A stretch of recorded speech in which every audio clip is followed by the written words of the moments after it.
Praise the lord. మత్తయి సువార్త 14వ అధ్యాయము 17 నుంచి 21వ వచనం వరకు ధ్యానించుకుందాం. ఇక్కడ యేసుక్రీస్తు ప్రభువారు ప్రజలకు బోధిస్తా ఉన్నారు.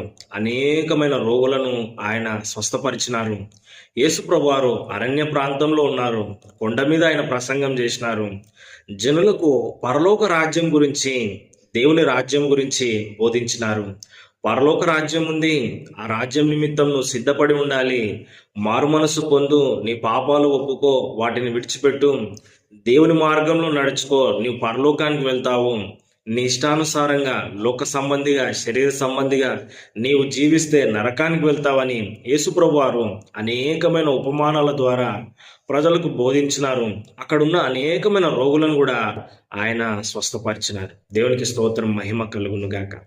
మరి యేసుప్రభు వారు చేసిన బోధన అంతా కూడా ప్రజలు విన్నారు. విన్న తర్వాత మరి జనులు ఆకలిగా ఉన్నారు.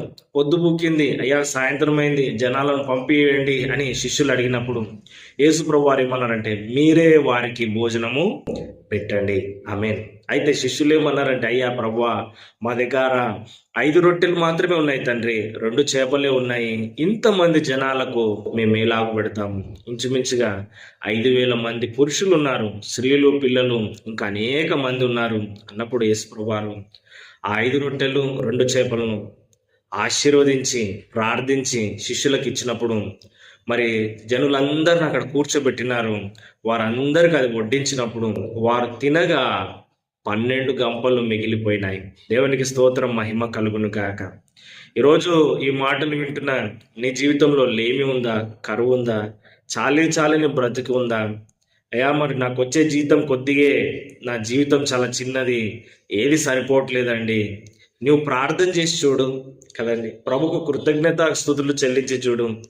నీకున్న ఆ కొద్ది జీవితంలో ప్రభుని స్తుతించడం నేర్చుకో, ప్రార్థించడం నేర్చుకో, ప్రతి విషయంలో ప్రార్థన విజ్ఞాపన చేయడం నేర్చుకో.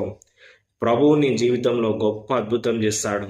5 రొట్టెలే ఉన్నాయేమో, 2 చేపలే ఉన్నాయేమో, విస్తారంగా దాన్ని విస్తరింపజేస్తాడు. చిన్న జీతమేమో అందులోనే సరిపోయే విధంగా ప్రభు చేస్తాడు.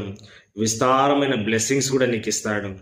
ఉద్యోగం లేని పరిస్థితి అయి ఉండొచ్చు, దేవుడు మంచి ఉద్యోగాన్ని ఇవ్వగలడు, కుటుంబాన్ని దీవించగలడు, అనారోగ్యాన్ని స్వస్థపరచగలడు. మరి ముఖ్యంగా ప్రభు మాటలను నీవు హృదయంలో పెట్టుకొని ఆయన మార్గంలో నువ్వు నడుచుకుంటే పరలోకానికి, నిత్య జీవానికి కూడా చేరుకుంటావు. God bless you. దేవుడు మిమ్మల్ని దీవించును గాక. ఈ వీడియోని లైక్ చేయండి, షేర్ చేయండి, సబ్స్క్రైబ్ చేసుకోండి. ఒక చక్కటి కామెంట్ కూడా కింద పెట్టండి. మీ ప్రార్థన అవసరతలు నాకు ఫోన్ చేసి తెలియజేయండి, లేదా కామెంట్ రూపంలో కూడా తెలియజేయండి.